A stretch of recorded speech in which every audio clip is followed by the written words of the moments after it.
An explosion of dahlias, astilbes, black-eyed Susans, and hydrangeas. An orchard of succulent plums, peaches, apples, and pears.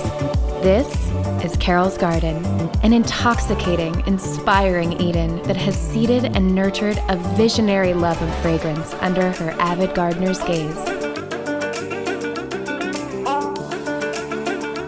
A garden that tells a story of Carol's dreams, filled with challenges and successes. And it begins with how she's always thrived on being one of the most successful women in beauty.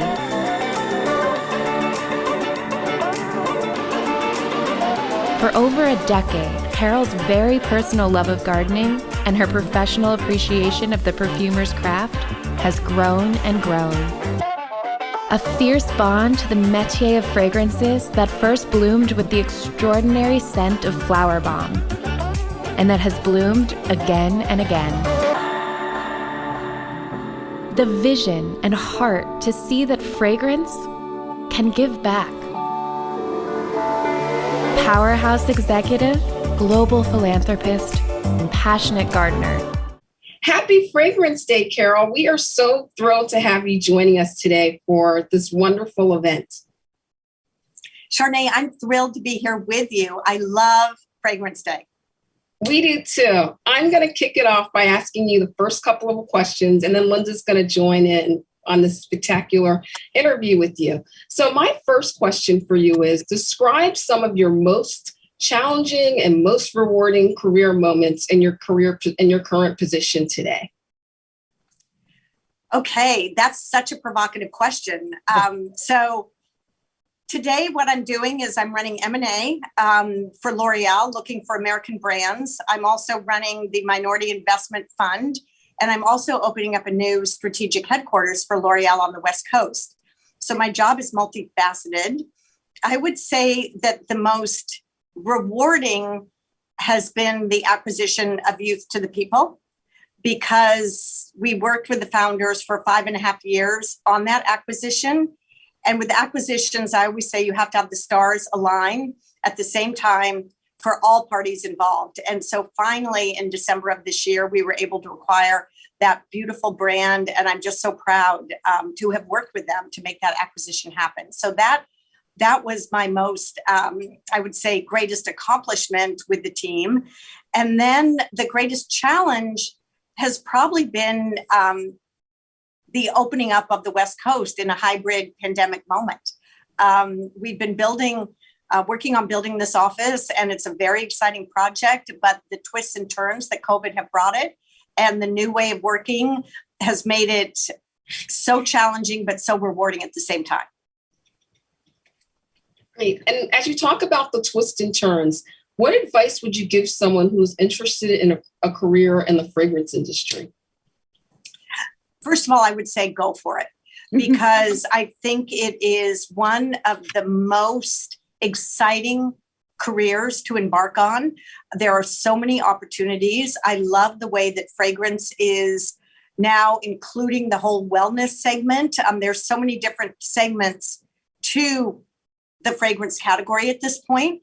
And so I would say be determined, network as much as you can, and just get a foot in the door, whether it's with one of the companies, whether it's with an indie brand, or whether it's with one of the great fragrance houses. If you get a foot in the door and you keep studying fragrance and you become an expert on it, you will succeed, because the industry is becoming a lot more welcoming too, I think, to newcomers. And I think that really segues. I would love to hear from you to talk about, throughout your career, how important do you think mentorship and advocacy are in career development? I think mentorship, honestly, is everything. If I can think, you should not acquire too many mentors, because then you will not develop the deepest relationship. And so it's very important to have a handful of mentors who you decide you're going to really keep close to throughout the key moments of your career, and that you really use those mentors in a way that allows you to challenge your own thinking, for them to bring you different points of view. And being a mentor to so many people in the industry, I've had only one rule. when I agree to mentor someone and they need me, I drop everything. Because if you're not available at the right time in a mentorship, all of the value can really be lost. So to me, timing is everything when you have a mentor and mentee relationship. I couldn't agree with you more. Throughout my career, I've been fortunate enough to have Linda as an amazing mentor. So it's such a wonderful thing. And I think, again, as we're talking about, it's Women's History Month this month, and just in terms of how we rally around each other and support each other.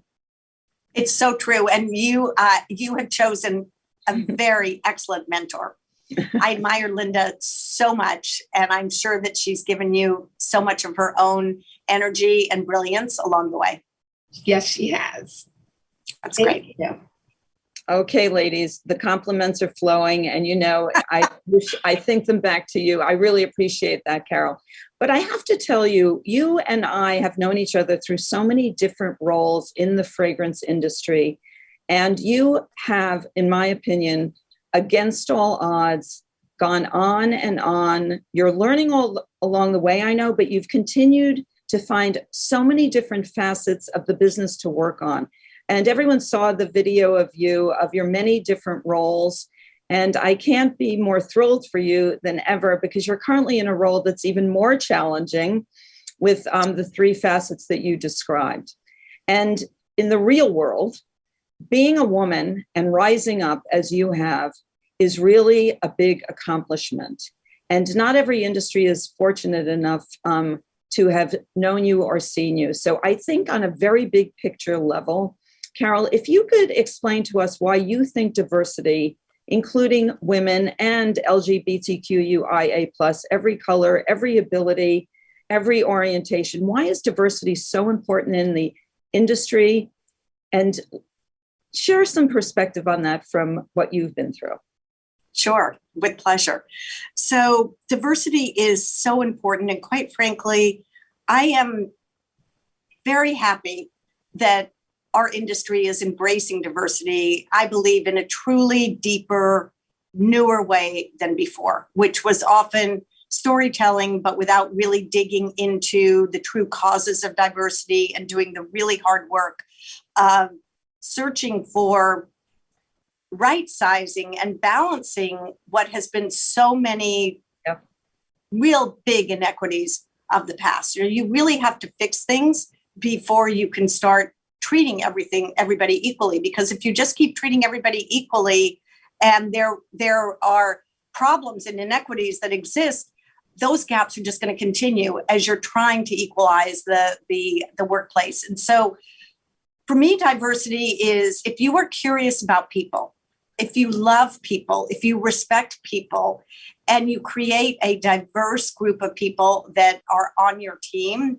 through your hiring practices and through your retention practices, you will just have a much happier team, and therefore you will have a much more productive team. And the different points of view, everybody knows this, but it is so true. The different points of view when you have a diverse team versus one that is not diverse are remarkable in the way that they happen. And, every once in a while, I am still thrown back to what I experienced a lot in my early career, which was walking into a room with all white men in, let's say, their 40s or 50s, all wearing pretty much the same suit in pretty much the same shade of dark gray or navy blue. And you look at these people and you wonder, how am I going to learn from them? Because in fact, they almost become one in your lens.